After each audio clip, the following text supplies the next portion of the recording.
Selamat datang buat para pemirsa.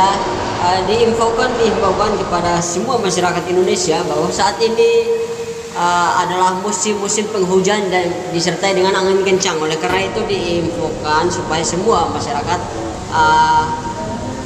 yang mau bepergian ataupun melaksanakan aktivitasnya harap berhati-hati karena kondisi saat ini lebih cenderung angin kencang, sehingga diharapkan masyarakat boleh beraktivitas tapi harus selalu berwaspada. Terima kasih, hanya itu dari kami.